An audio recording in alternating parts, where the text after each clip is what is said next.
Congratulations and my um, uh, really high regard for all the spiritual Baptists who were celebrating today or be celebrating all week.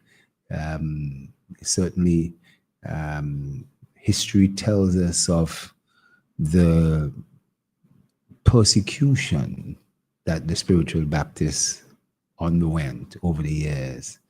I hope it could be said that with the recognition of this holiday, that is more than a holiday, that we all start to respect that religious freedom and that individuals worship in whatever way they may want. And my high regards to the spiritual Baptists. But this evening, I'm talking a completely different topic. I want to talk about memory. Memory. Not one of the sexiest or popular topics, but memory diseases, also known as memory disorders, are conditions that affect a person's ability to remember or retain information. Retain information. Get the information, they can't retain it. And also information that they had in the past, memory, they cannot remember. Now, these disorders can be caused by various factors, including brain damage, actual damage to the brain, or injury, or what we call degenerative diseases. Now, degenerative diseases means that it's something progressive. You would imagine brain damage and injury are things that are sudden. Well, degenerative diseases take place over years, a long period of time, and are different from injury in the sense of somebody hitting you over the head, a motor vehicle accident, car crash, all those sort of things. Now, let me just look at some common memory diseases. And you hear the term dementia, right? Dementia, that's Dementia, dementia. But this is really a broad term for a group of diseases that cause this progressive memory loss, as well as what we call cognitive decline. In other words, the normal functions of the body, being able to speak, being able to hear, being able to listen, being able to pick up a cup. All these things are things that we do. Conversation, conversation is part of our cognitive ability. That's different from memory, remembering something. You can understand, Kamal? Remembering something. I'm having a conversation with Kamal, and my ability to have a conversation with you and say hello and how are you and recognize that it's Kamal, that's one thing, right? That's memory. I know it's you. That's part of my memory. But to have a conversation with you, how are you? How's today? How is the computers? How is the studio doing and so forth and things like that? That's cognitive sort of conversations. So dementia affects, and we'll talk a little bit about Alzheimer's disease, vascular dementia, and low body dementia and others. Now, there's also amnesia. Now, amnesia is a temporary or a permanent loss of memory, often due to a head trauma or injury. That is someone who has been struck in the head, and as a result, they have a temporary loss of memory or a permanent loss of memory. That's not good. Now, we'll get it into the dementias again. Alzheimer's disease, right? This is the most common cause of dementia, and is characterized by the gradual decline in memory, thinking, and language skills. So it is not just memory, it's also thinking and also language skills. Then there's something called vascular dementia. This is a type of dementia caused by damage or blockage of the blood vessels going to the brain. Let me tell you something. There are two big blood vessels carrying blood up to the brain, one on either side of the neck. They're called the carotid arteries. I'm feeling my carotid artery right now, and you could feel a pulse over it. You put your finger right up on your neck, along your neckline, and you press a little bit. Don't press too hard. And you basically will feel a pulse. That's blood being pumped up to your brain. And on the other side, another one. Usually, up in the brain, these things connect with each other. So if you have a blockage in one, you could have problems, but boy, good you have two. It's good that you have two. You know, same way like you have two kidneys, you can have one damaged kidney, but the other one will still be able to work twice as hard and do the job. You know, you got two lungs. One could get damaged. The other one could help you through. You'll struggle, but you'll get it through. And you have two big blood vessels carrying blood up into the brain. That's nice. That's nice. Now, so vascular dementia leads, because of these blood vessels getting blocked, it leads to blood that has oxygen in it. It prevents that oxygen in the blood from getting up into the brain. That's not nice. That's not good. And that can lead to vascular dementia. And then a type of dementia I want to talk is Lewy body dementia. I shouldn't really mention it. Lewy, Lewy body dementia. So this is a type of dementia characterized by extra special specific protein being deposited inside the brain. Protein that shouldn't be there. I'm not talking about ordinary protein from your food and so forth. There's an illness that causes deposits of extra protein in your brain. And when we do scans and so forth, we're able to see these Lewy bodies in the brain. This is not a common disease. Boy, I tell you, it's not nice to have, you know? So, and then there's also dementia because certain parts of the brain has been affected. You know, there are a number of different parts of the brain. And one particular specific part, each part of the brain handles different functions of your body. The brain is such a complex thing. It handles different functions. And this particular type of dementia, right, is in parts of the brain that more lies to the side of the brain. Something called the temporal lobes. And I hate to bring those technical terms in, but these are more to the side of the brain. And they would tend to affect a person's personality, affect their language and their behavior. In other words, it may not so much affect their memory, but it starts to affect their personality, their language, and their behavior. And then there's something called mild cognitive impairment. Mild, MCI they call it, mild cognitive impairment. And this is a type of memory loss that more affects some younger persons. Not all the persons who will have Alzheimer's and so forth. It is mainly starting a younger person going to middle age. Now, there's also alcohol. In the past, there have been people who have been consuming so much alcohol. The alcohol literally dries out the brain, we put it that way.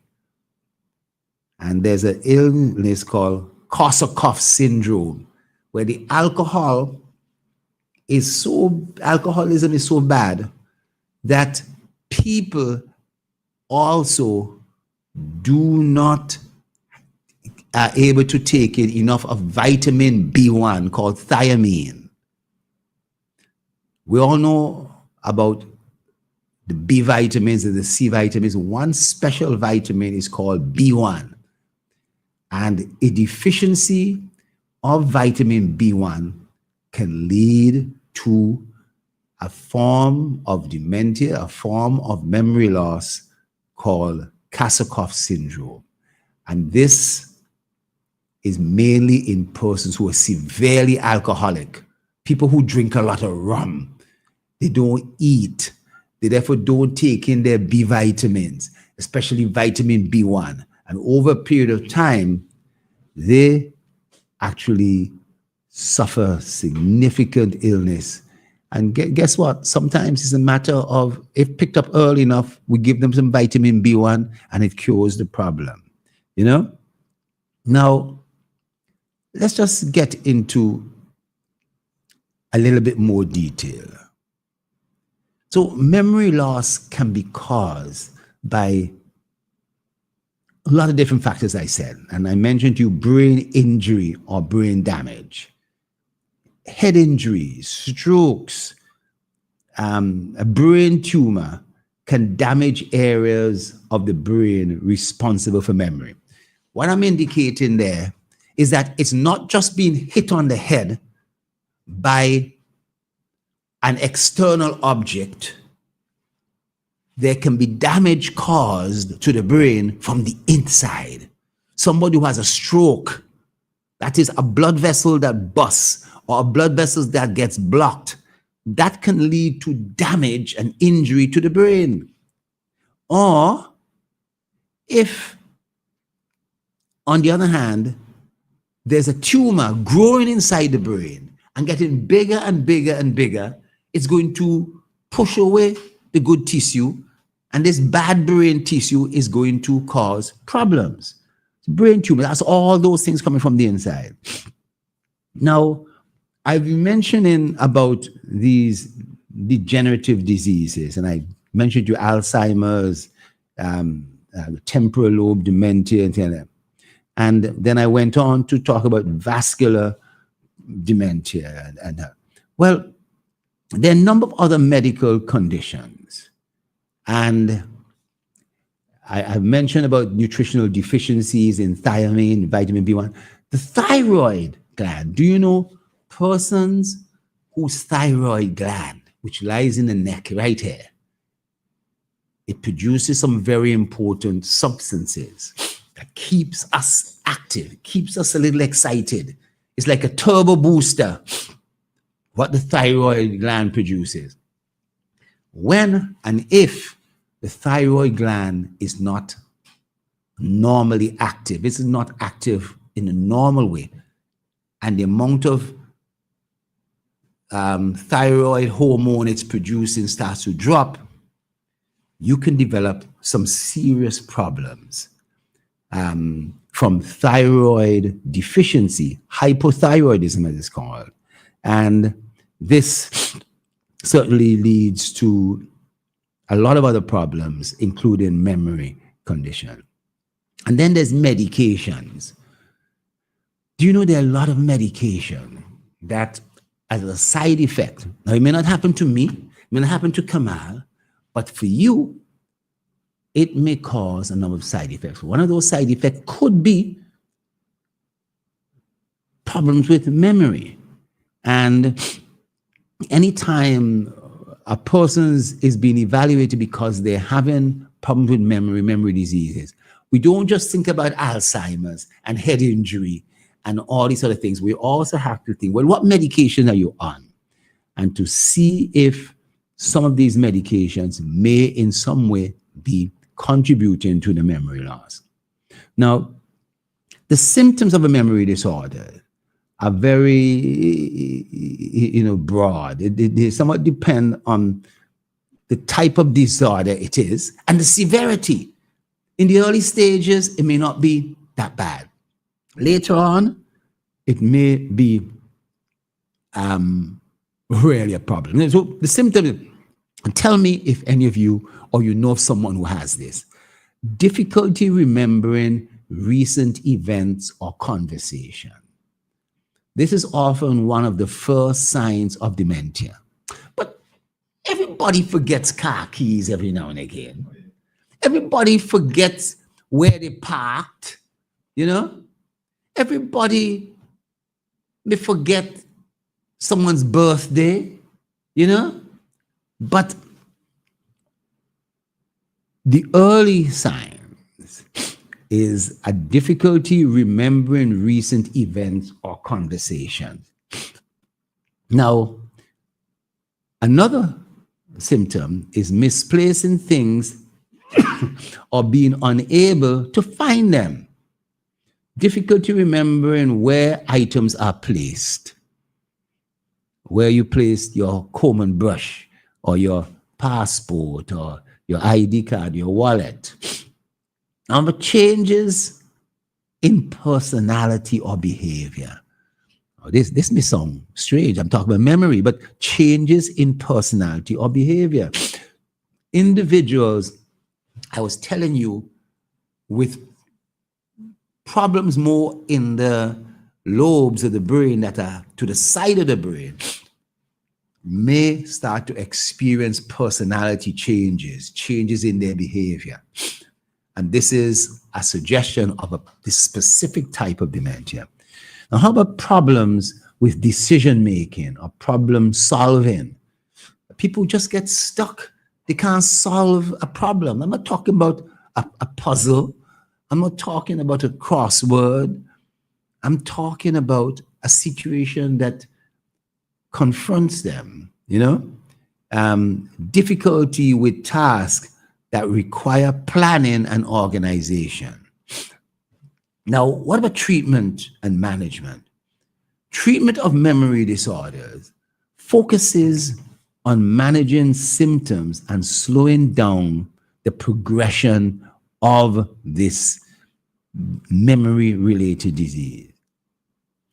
In the case of medication, some medications, I say, can help improve symptoms or slow down the cognitive decline, as in the case of Alzheimer's. Now, I did mention that some medications can help to promote memory problems, but there are yet other medications that can improve it. And these are different. The medication that improve are not the ones I'm talking about that will cause problems with memory. Now, how about cognitive therapy? This is sitting down with somebody, a specialist, a psychologist, a psychiatrist. This can help individuals with memory problems and develop strategies to compensate for the memory loss.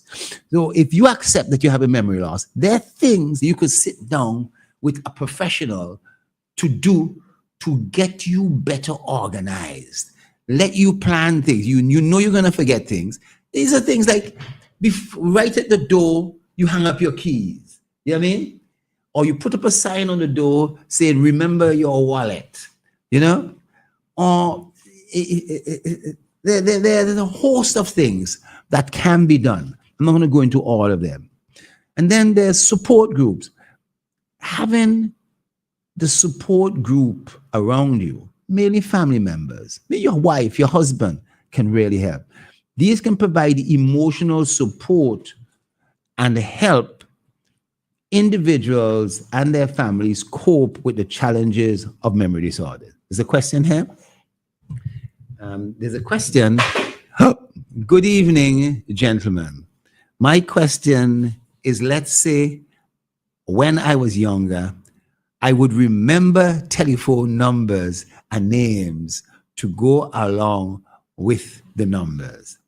Why after I've got older, why can't I remember numbers off my head without going to my contacts? Well, I think this answer is quite simple. I would know that in the 70s and the 80s, when you saw the telephone book, and the number of people who had telephones. The book wasn't very fat. The book wasn't very fat. And so the number of numbers that you had to remember would have been relatively small. Let's fast forward now. The amount of people who have cell phones, have 2 cell phones, and are constantly changing their cell phones. Kamal, you've had your cell phone for a long time, right? Yeah. Some people, I've had my cell phone now for, my cell phone number for, I was the second, Prime Minister got the first number. I was the Minister of Telecommunications. Prime Minister got the first number. I got the second. And Harry St. Vincent. I'm talking about not the people who was involved with the company, but when Digicel, I did get a number. And my number from Digicel, I've had flow numbers as well. So I've had a number for 22 years, 23 years, my same number. And that's interesting. And I remember it. But some people can't remember my number because there are really too many numbers to remember.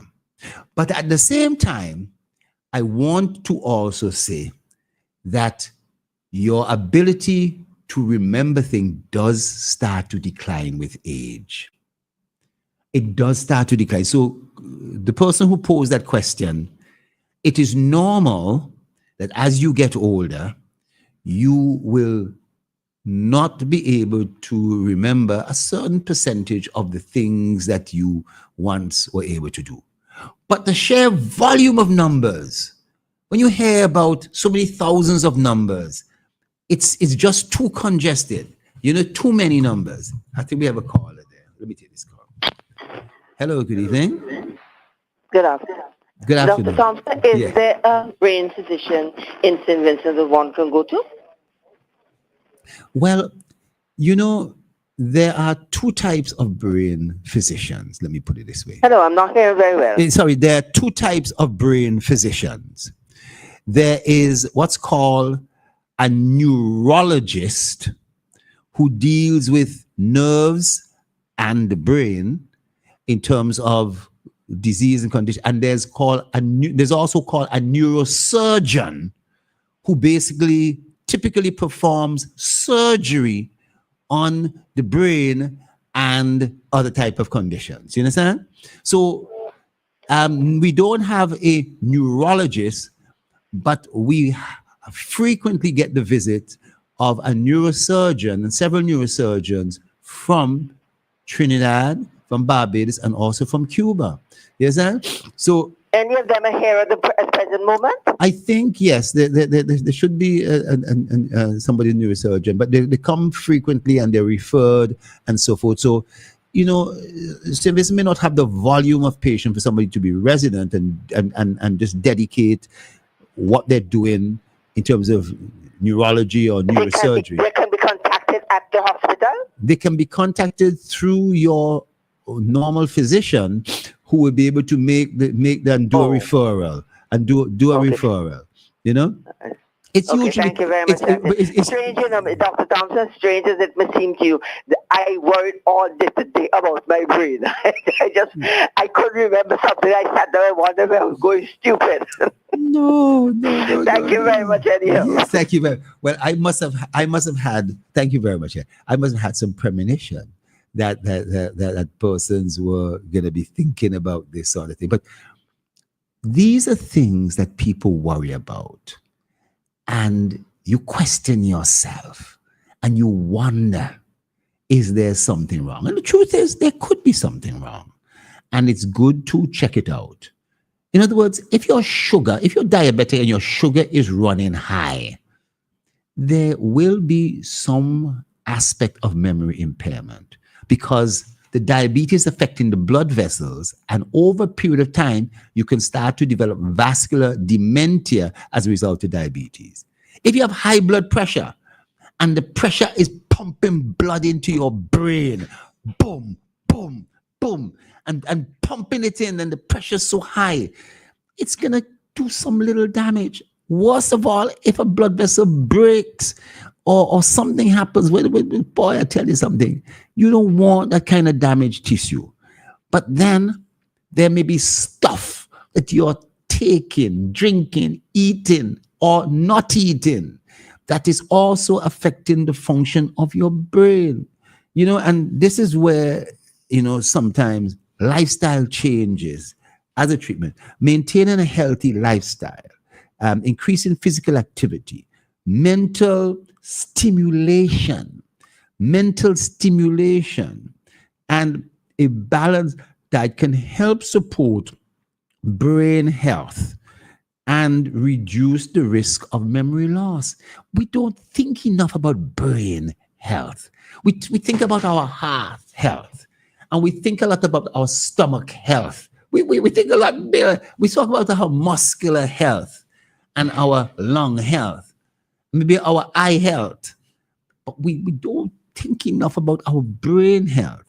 And maybe part of that because the brain illness, apart from injury, acute injury, it takes place very slowly. So what is, I was telling you in terms of the most common form of dementia, right, is Alzheimer's disease, right? And this accounts for 60 to 70% of dementia cases. Because remember I mentioned all these different types of dementia: vascular dementia, Lewy dementia, the temporal lobe dementia, all these kind of things. Somebody who's written there, I have selective amnesia. That's interesting. I'm not sure what that means.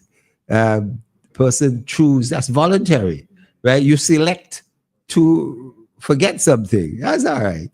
Now, you may ask, what are the 7 causes, therefore, of forgetfulness? Is it selective? Let's look at that. Possible causes of reversible memory loss include, and I was mentioning medications. Let's go back at that. Certain medications or combinations of medication. Let me put it this way. The medication itself may not be a problem, but that medication combined with other medication, I'm not going to get into those details because that's a big, long topic itself, could cause forgetfulness and confusion, Yes. Now, a minor head injury, you can have a major head injury, but you can also have a minor head injury, and that can cause, reversible memory loss. That's temporary. Now, how about emotional conditions? When you're so highly stressed, when you're going through a divorce, when you have a funeral, death in your family, funeral, when there's all sorts of emotional things happening, I got to say this, you get boot or something. So come on, you know what I mean? I should have said that. When you're going through these things can cause all sorts of little forgetfulness because of the emotional distress. I've mentioned alcohol use disorder. Too little vitamin B12, and I mentioned vitamin B1. And hypothyroidism, brain and sleep, certain sleep disorder. Now, if you have memory loss, and that was the question, when do you seek help? When do you seek help? I'll come back at this after the break. Let's take a break. When do you seek help?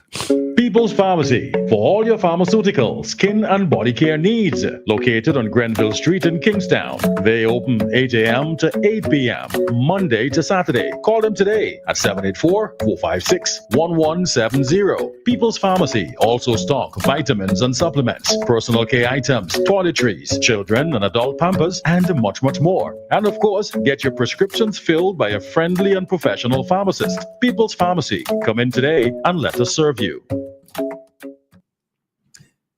Thank you very much. Yes, we're back. Now, let's just recap.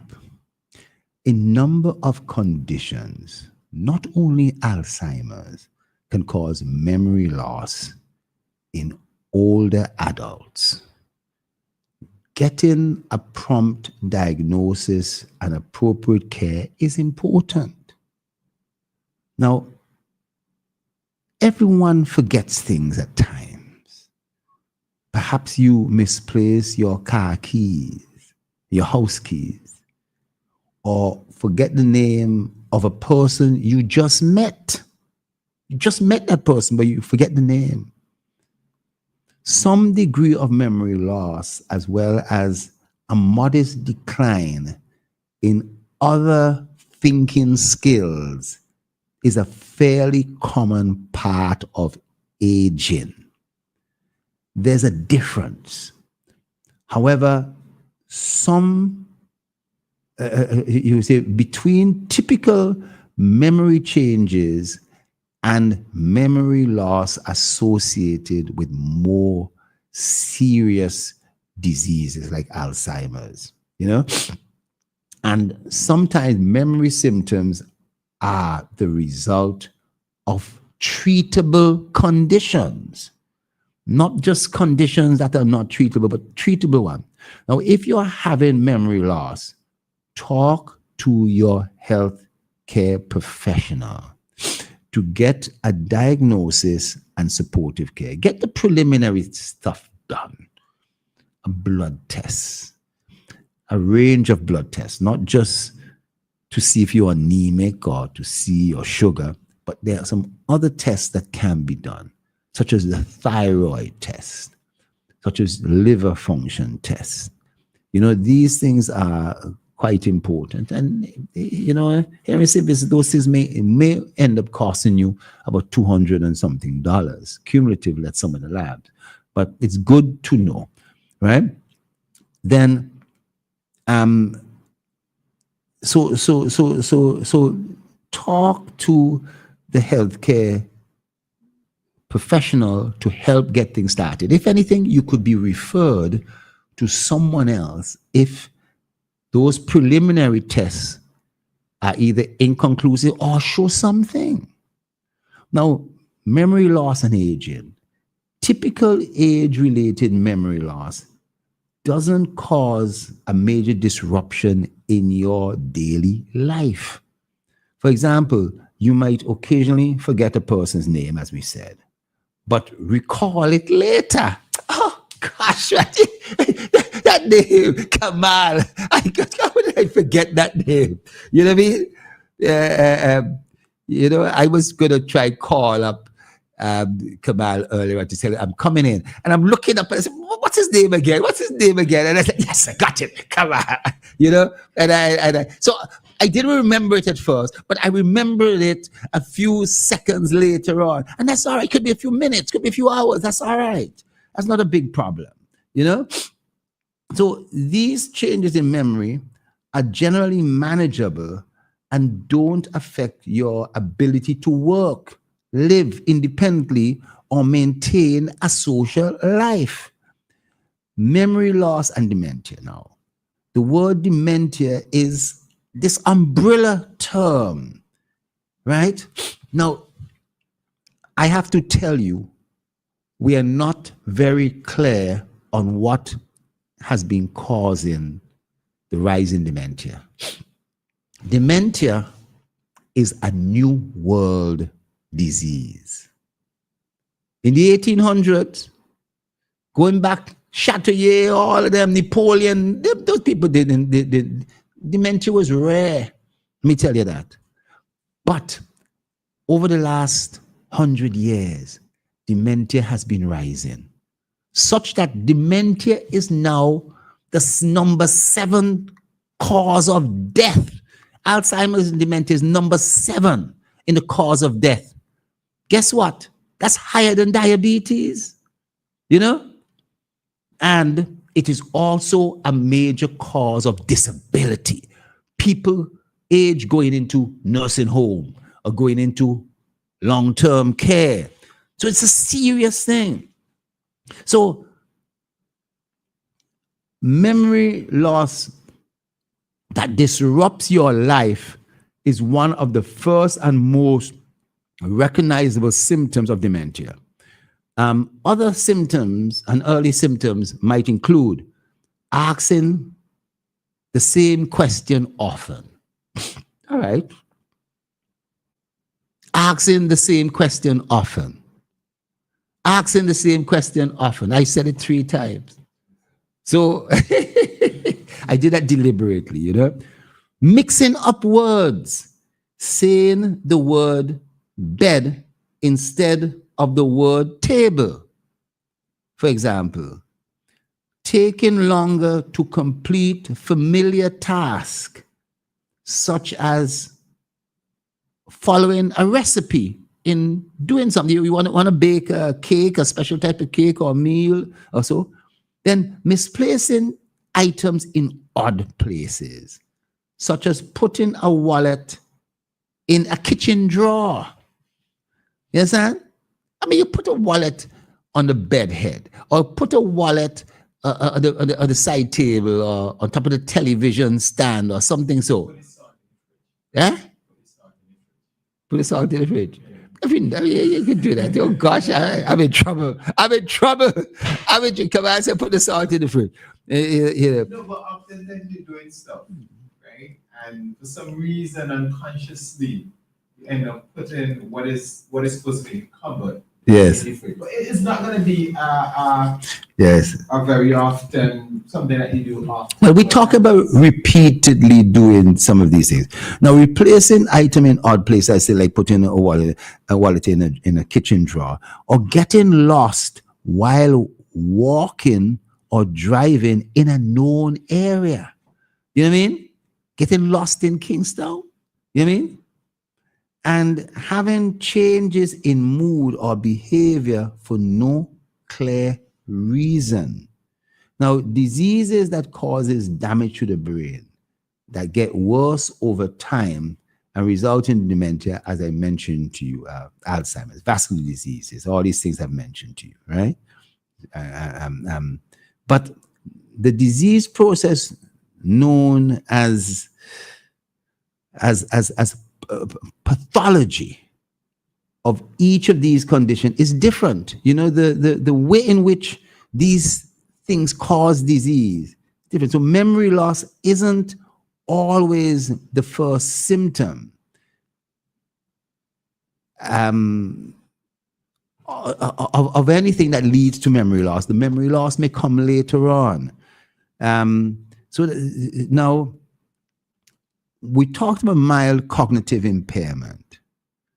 This involves a noticeable decline in at least one area of thinking skills, such as memory, you know? Now, the decline is greater than the changes of aging. In other words, for a middle-aged person to be going through certain memory losses, and we cannot attribute it to the fact that they are aging and getting older. They're not 65, 70, they're 40.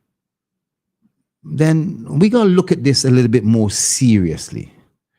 And researchers and healthcare professionals are still learning a lot about this condition called mild cognitive impairment.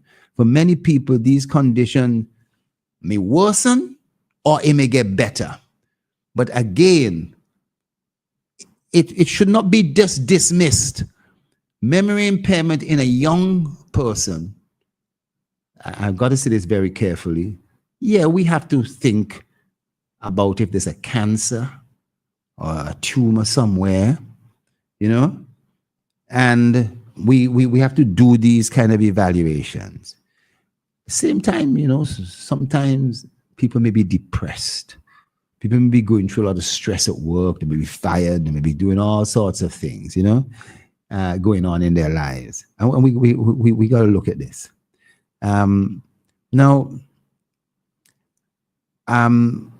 So when to see a doctor? As I said, a number. Your doctor is going to ask you, When did your memory symptoms begin? What medications do you take and what doses? Are you taking too much? Right? These include prescription medications. These also includes medication, illegal medication, drugs, and so forth. And they also want to know a little bit about your dietary supplement, among the people who take dietary supplements. You know, now what you recently started as new medications. Have you started new medications? What tasks do you find hard now? What are the tasks you find hard? What have you done to cope with your memory loss?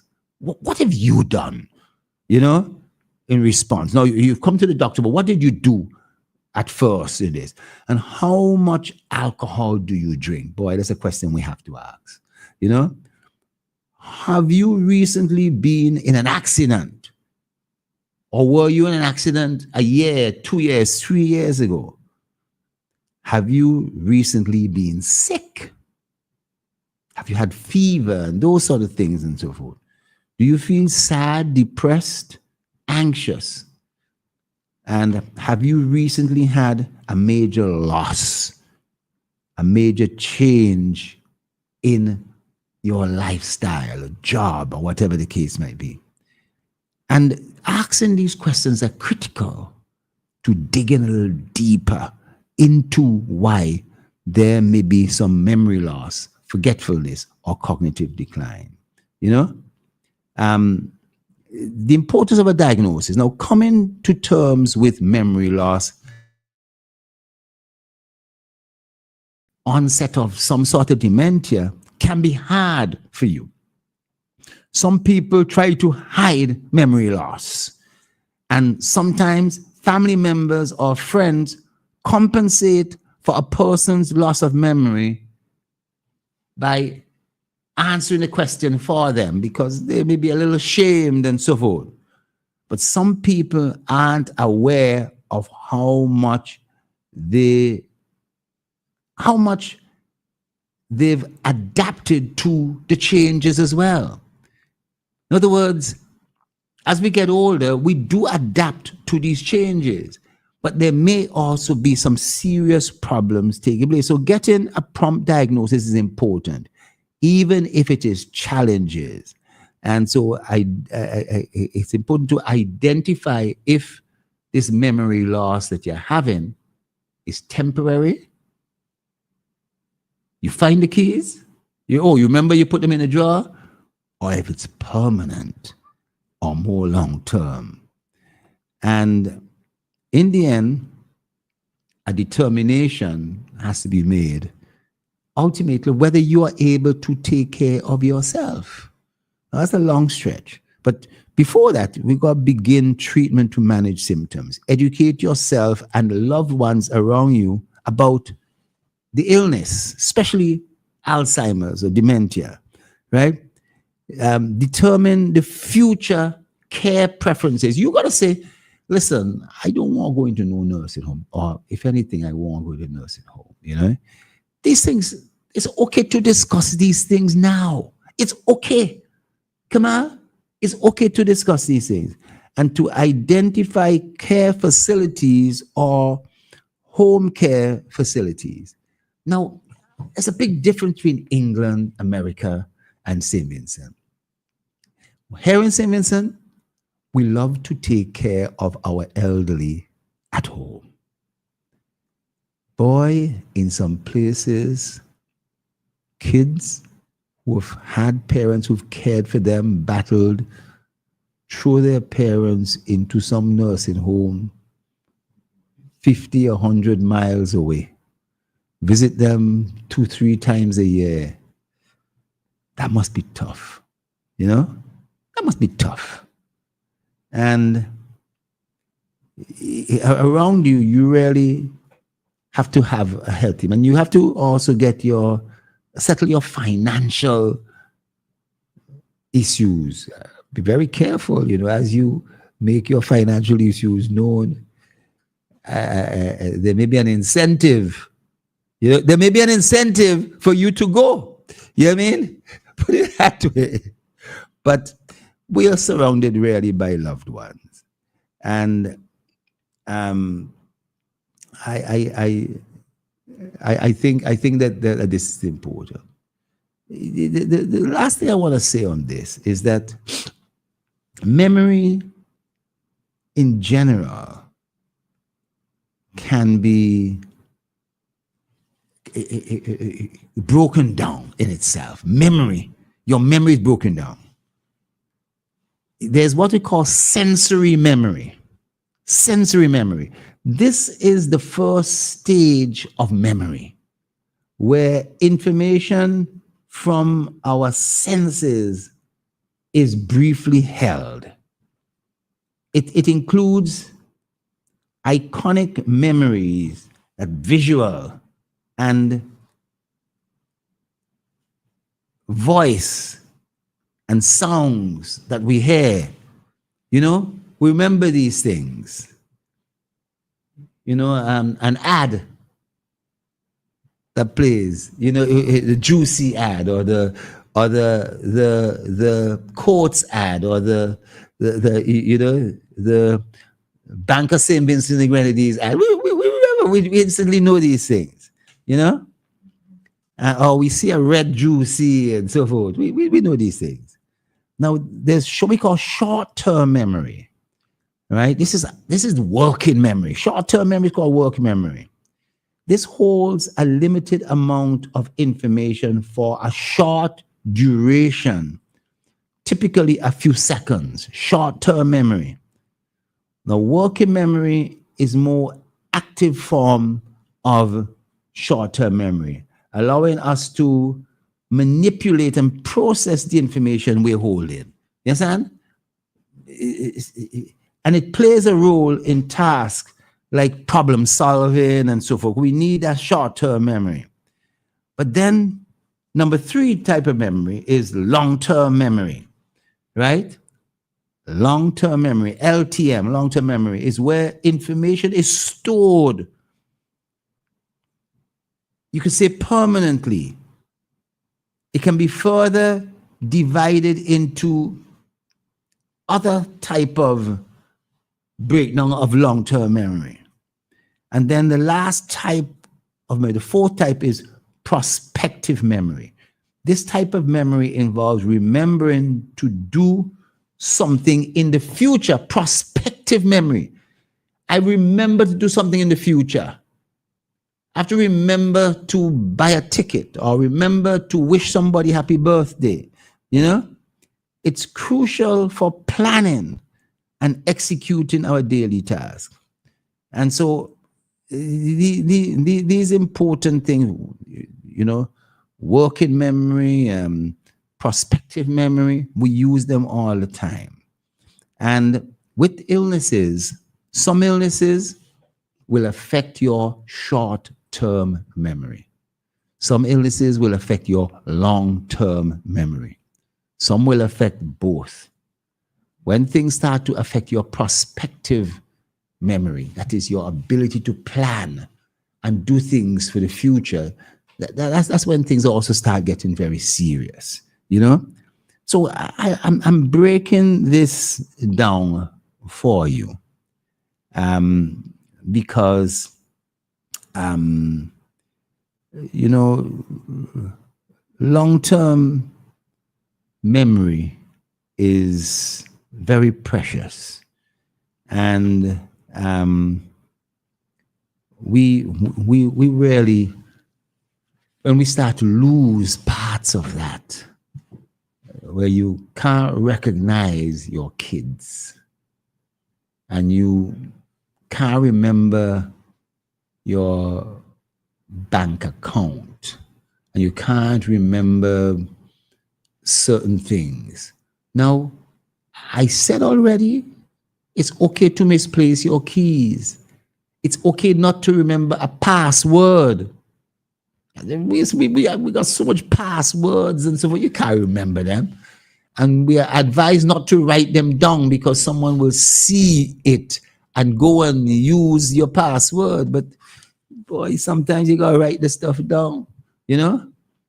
But they're saying change it up a bit. But you know, you just change it from a nice password and then you change it to a funny other password. You can't remember it. Now that isn't memory problems, memory disease. It's just that we've made things so complex, you know. But memory illnesses, memory diseases is something that we really have to try and retain. There are things that we should do. Now, getting back to Alzheimer's, there is some suggestion that your gut is very much linked to your brain, and that there are good bacteria in your gut, and that when you don't eat the right foods, the right fibers and so forth, these fibers feed the good bacteria. And when you don't eat these fibers, other bacteria, bad bacteria, develop and start to increase in numbers. And the percentage of bad bacteria in your gut start going 10%, 15, 20%. Not only are you going to have all kind of bowel problem, bloating, gas, this, that, and the other, but these bacteria can start to invade your gut. And some of them produce certain toxins that get into your bloodstream and can go to your brain and cause all sorts of inflammation in your brain. You don't want this. This is one of the big triggers of Alzheimer's, we think, today. Today, you know, getting your vitamins, B12, thiamine, those B vitamins in particular, is critical for good mental health. But also, I want to say, besides all the things we tell you to do, being satisfied, being comfortable with who you are, where you are, really helps. That so much helps to reduce stress. That so much helps to reduce the discomforts of life that you may feel you haven't achieved or you haven't accomplished or you wanted to do this or want to do that. Those feelings of being unhappy about yourself. It's so important to find that grace and to be that much more comfortable with yourself in spite of other people around you who may be doing better or worse. And finding that space is really critical. And so with that, I want to say that as we get older, memory loss is something that may be inevitable. When that memory loss is accelerated, you need to really get a good checkup. If it starts to occur very early, I'm talking about in your 40s, let's check it out. Let's check it out. Cut the alcohol, watch the amount of medications you take, all these other things, and you may well have great memory right up way beyond the time you're 100 years old. Ladies and gentlemen, I want to bid you a very special good evening and good night. People's Pharmacy, for all your pharmaceutical, skin and body care needs. Located on Gren